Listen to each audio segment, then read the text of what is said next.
प्रतीक, परमाणु क्रमांक और परमाणु भार क्या होता है उसको हम सीखने वाले हैं। तो चलिए बिना स्किप किए वीडियो को हम लोग शुरू करते हैं। अगर आपको यह वीडियो अच्छी लगे तो वीडियो को लाइक और सब्सक्राइब जरूर करिएगा। तो चलिए देखिए, सबसे पहले हम देख लेते हैं, एक नंबर पे है हमारा हाइड्रोजन।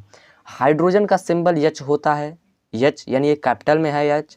इसका एटॉमिक नंबर यानी परमाणु क्रमांक जो होता है वह भी एक ही होता है, और परमाणु भार क्या होता है हमारा, एक ही होता है।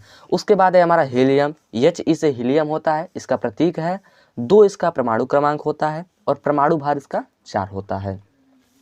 उसके बाद 3 नंबर पे हमारा आता है लिथियम। लिथियम Li से लिथियम होता है, 3 नंबर पे आता है, और इसका परमाणु भार क्या होता है, 7 होता है। ठीक। उसके बाद है हमारा बेरिलियम। बेरिलियम Be से बेरिलियम होता है, 4 नंबर पे आता है, इसका परमाणु भार 9 होता है। ठीक। उसके बाद है हमारा बोरान। बोरान आता है हमारा 5 नंबर पे।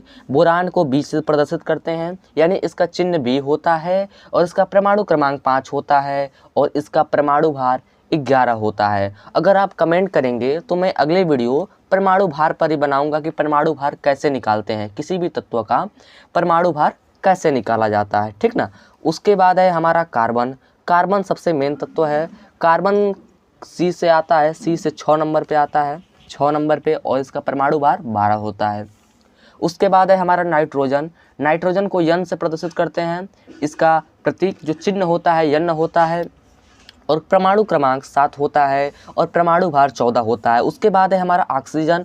O से ऑक्सीजन होता है, यानी कैपिटल O। देखिए, अगर आप कोई भी तत्व को लिख रहे हैं, जैसे hydrogen, helium, lithium, beryllium, boron, carbon, किसी भी तत्व को लिख रहे हैं, तो सबसे जो पहला अक्षर होगा वो कैपिटल होना चाहिए, उसके बाद जो अक्षर होगा वो स्मॉल होना चाहिए। ठीक ना। तो देखिए, उसके बाद है हमारा ऑक्सीजन। तो क्या है, O क्या है, कैपिटल है। O कितने नंबर पे आता है, ऑक्सीजन कितने नंबर पे आता है, 8 नंबर पे, और इसका परमाणु भार क्या होता है, 16 होता है। ठीक ना। उसके बाद फ्लोरीन। फ्लोरीन होता है F से, फ्लोरीन को F, इसका प्रतीक जो चिन्ह होता है वो F होता है। F से क्या होता है, फ्लोरीन होता है, फ्लूओरीन, ध्यान समझिएगा। परमाणु क्रमांक 9, परमाणु भार 19। नियॉन है, नियॉन को Ne से दर्शाते हैं। Ne से क्या होता है हमारा, नियॉन होता है, ये 10 नंबर पे आता है, परमाणु भार 20 होता है। सोडियम, Na से सोडियम होता है, परमाणु क्रमांक 11 होता है, और परमाणु भार जो होता है वो 23 होता है। ठीक ना। उसके बाद है हमारा एल्यूमिनियम।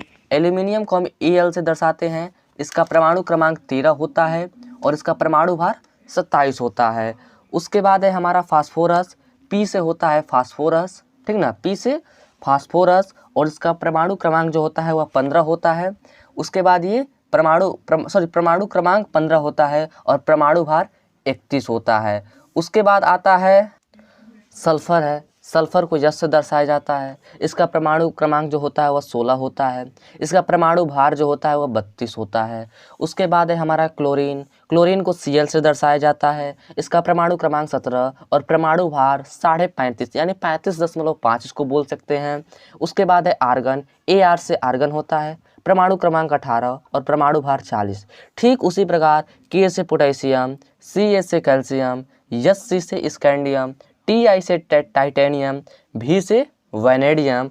उसके बाद है हमारा Cr से क्रोमियम, Mn से मैग्नीज, Fe से आयरन, और Co से कोबाल्ट, Ni से निकिल। उसके बाद है हमारा Cu से कॉपर, और Zn से जिंक, यानी Zn से जिंक हो गया। ठीक ना। जिंक का परमाणु क्रमांक 30, यानी हमने 1 से लेकर 30 तक की सभी संख्याओं को, परमाणु भार, परमाणु क्रमांक, प्रतीक और तत्वों के नाम को हमने सीखा है। एक बार मैं शुरू से इसको दिखा दे रहा हूँ, आपको अपने कॉपी में नोट करना है और इसको लर्न करना है। देखिए, मैं यहाँ से दिखाते चल रहा हूँ, आप अपने मोबाइल में या कॉपी में इसको पॉज करके आप देख सकते हैं, या आप स्क्रीनशॉट ले सकते हैं। देखिए, मैं इसको शुरू से एक बार दिखा दे रहा हूँ। उसके बाद इसकी और आप कमेंट भी करिएगा कि अगली वीडियो हम किस टॉपिक पर बनाएं। तो अब तक के लिए बस इतना ही, मिलते हैं अगले वीडियो में। धन्यवाद वीडियो देखने के लिए आपको।